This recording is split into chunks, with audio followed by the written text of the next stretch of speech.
of the trainers here at Sea Lion and Otter Amphitheater. We have a really special treat for you guys. We're going to be bringing out one of our adult male California sea lions right on this front pathway here. So as he comes out in the front, we just ask please keep your hands back into yourselves, but you can definitely appreciate him. He will literally be right here, so it's pretty cool for you. Here at Sea Lion and Otter Amphitheater, we're really lucky. We have 10 male California sea lions. They range in age anywhere from 6 years old all the way up to about 22 years old. Our youngest and lightest weighs somewhere around 260 pounds. So, question for you, how much do you think our biggest and oldest weighs? Our oldest is 22. What's that? 400? 500? 6? 650? We're getting closer. So, our largest weighs about 720 pounds at his largest weight. This is Harvey. He's 14 years old. Right now, he weighs about 420 pounds. What I mean by right now is that male California sea lions annually go through a very drastic weight change and a very drastic hormonal change. So in the winter time, they eat a lot of food and they pack on a lot of weight. And they do this because the breeding season is summertime. They don't have time to go fishing during breeding season, so they eat as much as possible and put on lots of weight in the winter time so that come summertime, all they need to do and all they need to worry about is guarding their territory, breeding, and guarding their females. They don't have time to go fishing. So after that breeding season is over, which is the time period we're in right about now, they tend to lose almost all of that breeding weight, and then they're at more of their average weight. So Harvey, his average weight tends to be around 420 pounds. At his biggest this year, he was over 500 pounds. So that's a 500-pound difference. That is very normal and very regular for an adult male California sea lion to go through that drastic of a weight difference. So Harvey here, he is now also going through his catastrophic molt, where his hormones are again a little wonky because he loses all of his fur and he grows new fur. So again, this is very costly for his body energetically. So he's a little bit sleepy, but other ways that we can reinforce him besides his fish, he loves to swim with his trainers, you guys. So Erin here is being super brave, jumping into our 60, 64-degree water without a wetsuit and hanging out with her buddy Harvey. This is a great way for us to be able to work with our animals, to be able to build a relationship with them, and for us to reinforce them with something other than fish. Believe it or not, anything can get boring, especially food. So, for an animal like Harvey who may not necessarily find food very reinforcing, this is even better to him. So he loves hanging out with his trainers in the water. For some reason, he just finds it super novel and super exciting. So what we can do, I'm gonna just hop off the microphone. We're just gonna watch and see how Erin and Harvey interact with each other. Harvey!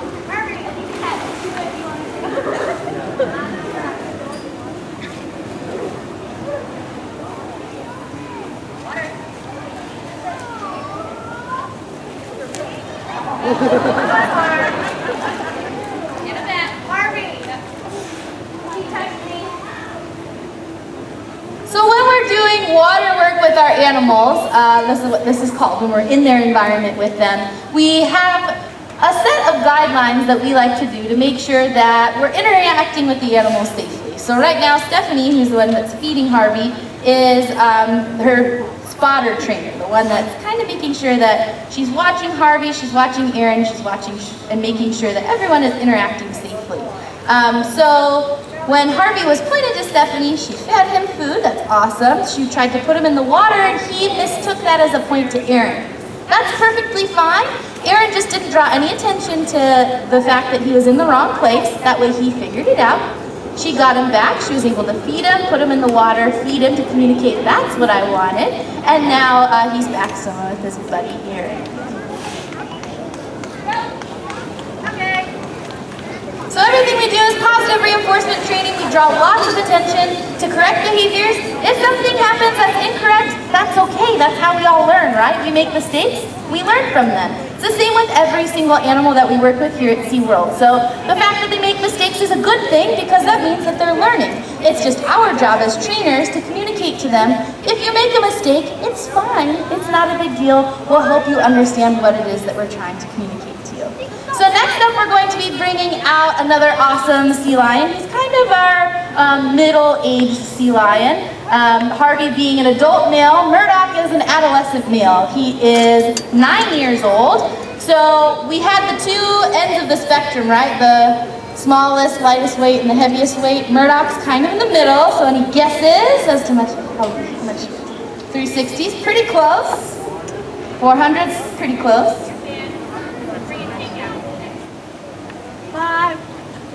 Five is a little much.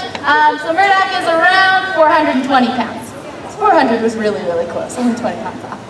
So he is a middle-range sea lion. And then we also have a young guy who I was just told is coming out next, actually. His name is Tank. He is 6 years old, so only a few years younger than Murdock, about half the age of Harvey. And he weighs about 270 pounds. So their weights definitely range. We weigh all of our sea lions twice a week to make sure that if they're in that period where they're growing, we know how well they're growing. We can adjust their food allotment to make sure that if they're going through a growth period, we definitely want to make sure we give them enough food so that their body can continue to grow.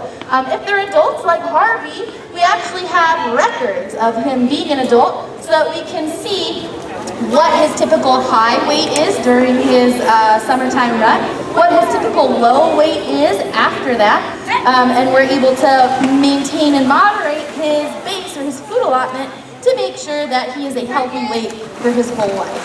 So this is Tank. Like I said, 6 years old, about 270 pounds. He is learning how to jump. Believe it or not, we have to train everything with our sea lions, including natural behaviors like jumping. So the tool that Erin has in her hand is called a target pole. There's a white buoy on the end of it, and that basically is a tool that we use to train several different types of behaviors. He is trained to touch his nose or his face to that target bead on the tip of that pole, and over time we can use it to shape different behaviors. So what I mean by shape is we have him follow that target pole. He knows what he needs to touch it. And that's how we were able to get that shape, that arc shape to his jump. So what Erin is doing now at this point in his training process, he's been learning this behavior for about a year now, is she's trying to fade or get rid of the help of that target pole. So she's trying to still maintain his height by having him do high target touches off of that platform there. That way he understands, I want you to be high, but also his confidence in that arc bow behavior needs to be maintained also. As he gains more confidence, he'll get higher and higher out of the water. Right now, he's showing us that that height is where he's most comfortable and most confident. By continually having him do those high target touches intermittently between doing the jump behavior, that's going to help him understand height, help him understand how to control his body so that he gets that height, but so that he also is able to do that arc bow behavior. Does that kind of make sense? We use this tool with lots of different animals here at SeaWorld, the whales, the dolphins, sea lions. We even have special smaller otter-sized target poles that we can use to help them as well. Again, it's just a tool that we use to teach the animals what it is that we're expecting or trying to show them what to do.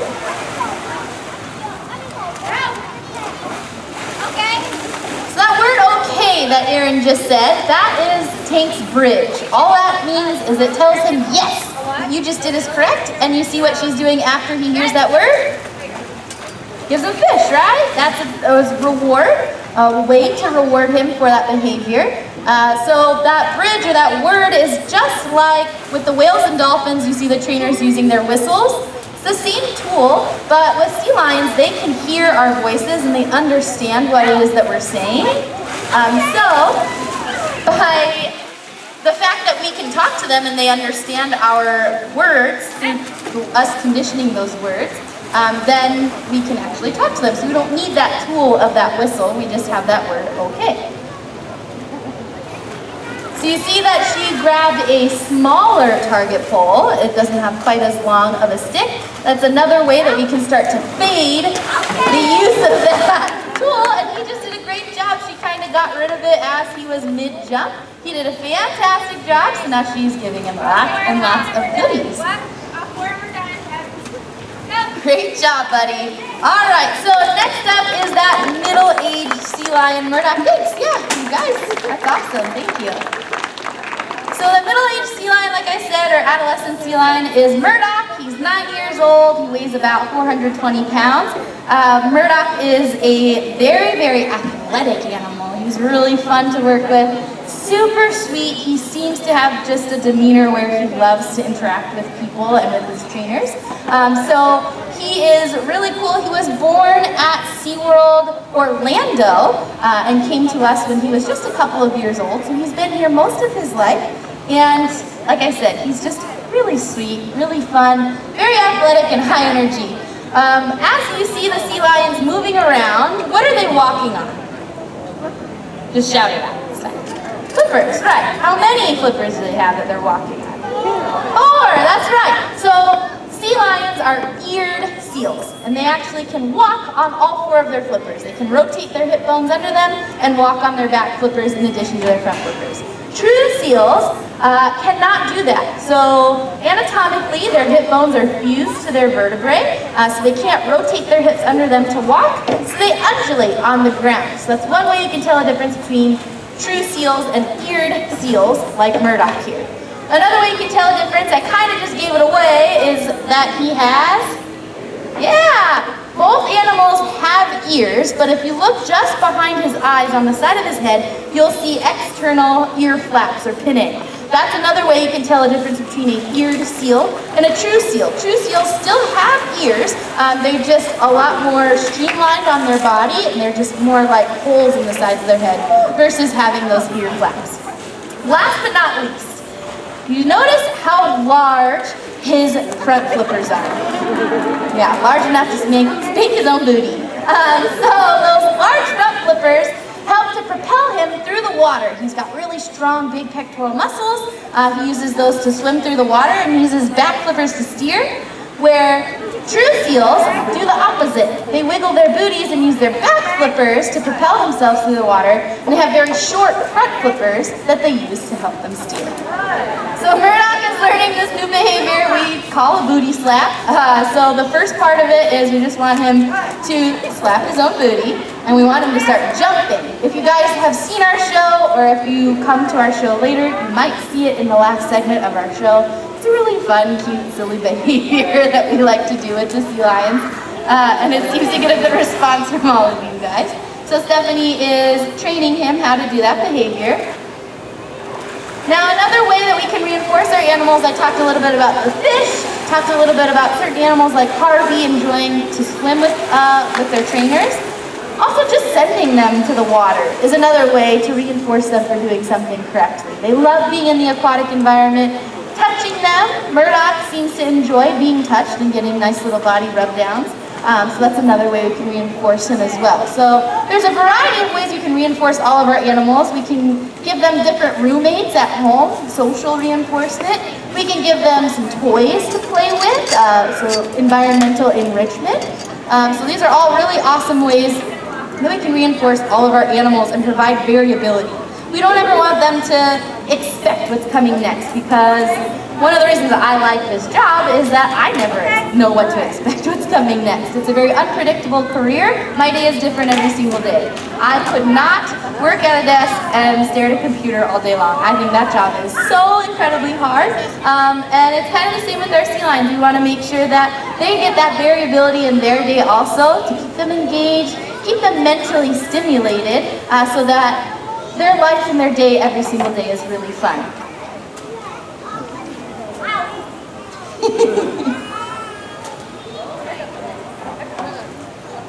So see him walking on all 4 of those slippers. If you actually go across the street after this presentation and look at our Pacific Point habitat, we have 3 different species of pinniped living together over there. You might see sea lions living with harbor seals, living with fur seals. So those are 3 different species of pinniped that now you should be able to tell a difference between true seals and eared seals, right? And Murdock is a, eared seal. Yeah, I did a good job teaching today. All right, so besides sea lions, or besides pinnipeds here at Sea Lion and Otter Amphitheater, we have one more type of animal. What is it? Yeah, everybody loves the otters, right? They're super fun, they're adorable, we have a really good time with them. So we're going to be bringing out Asian small-clawed river otter. They're freshwater otters, much different than the sea otters that we have over by Dolphin Point. These animals are much smaller, they live in freshwater, and they live in a different region of the world. These guys, Willow weighs about 6 pounds, whereas sea otters weigh somewhere around 45 to 50 pounds. So they're much different in size. They're all related to weasel family. They're mustelids, Mustelidae is their family name. And Willow has only been living here just over a year. She came to us from SeaWorld San Antonio, and so she's just still getting used to this park. She's getting used to all of us. We're much different than all of her old buddies over in San Antonio. And she's getting used to our layout of our area here. So with all of those different variables, it's taken a little bit of time to get her used to that, and that's okay. We're just going at her pace. We're using our relationship with her to work with trust. There she is. And we're just working with her at her pace and her comfort level. So something that we're actually going to be doing is we're going to be desensitizing her, getting her used to this little pumpkin box over here. This is a prop that we use in our Halloween show where an otter will come out of that little gray curtain that's just behind the pumpkin. Some of you might be able to see it. And they come out and they do a little pose right on the top of the pumpkin. It's really cute, it's really fun. But she's never seen it before, so we're desensitizing her. All that is a fancy word for saying getting used to this new prop. So Becca is, oh, good for her, drawing lots of attention to her just being around it. She's feeding her, making it a very positive environment. Sorry guys, trying to get out of her way. And it looks like she's already fairly comfortable inside of that little pumpkin, which is pretty awesome. It would be fantastic if we can get her comfortable enough to where she could do this behavior in the shows for Halloween. But all desensitization is getting animals used to things that they've never seen, making it a positive experience with all of these new things in their environment, and making sure that they are comfortable with whatever it is that's in their environment. Erin is also in one of our Halloween costumes. That's another thing we need to desensitize all of our animals to. They haven't seen these costumes in over a year. We need to make sure that they're all comfortable in it. We don't just all of a sudden show up in different strange clothes that they've never seen us in before and totally spook them out. So we try to just make sure that, yeah, you're looking at her. We try to make sure that all of our animals see every different variable that is going to be added to their environment every single day to make sure that they're comfortable and they understand what it is that we're expecting of them. Willow is also being trained to be one of our public relations animals, so one day she'll be trained to have you guys be able to interact with her. This behavior is really fun. I'm obsessed with otter paws. Let me just get that. They're the sweetest, softest, most adorable things in the entire universe. So we decided that it would be cool to train her to allow guests to touch her paws. So what we're doing is we're trying to teach her to put her paws through these little holes, and your hands will be just where mine is here, and then you get to hold her little hands, and it's the sweetest, cutest thing ever. I literally can't contain my excitement every time I get to touch otter paws. I've been here for 3 years, and it's still my favorite part of every single day.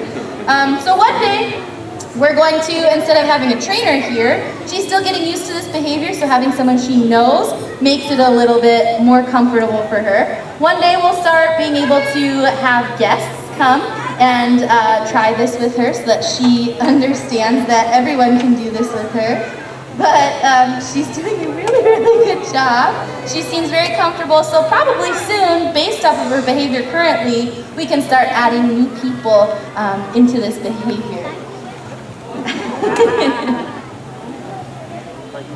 These animals have very fast metabolisms. They eat about 1/6 of their body weight every single day. So right now she weighs around 6 pounds and she gets about a pound of food every single day. They have very fast metabolisms. They've got a lot of fur all over their body that helps to keep them warm in their environment. They also have a coat of oil on the surface of their fur that helps to keep them warm as well. They're foragers naturally, so they like to use their paws and go in things like little holes or burrows or forage through sticks and different things in rivers. That's how they naturally find their food. So back in their homes, we'll set up fun plant items and fun toys or EED items to be able to help her forage for some of her food sometimes also. All right, you guys, well, that is Sea Lion and Otter's inside look. We hope we taught you a little bit about all of our awesome animals. Hope you got a better appreciation for them all. If you have any further questions, I will be right down here. Please feel free to come over and ask us. Thank you guys so much. Have a great rest of your day. Dolphins are next.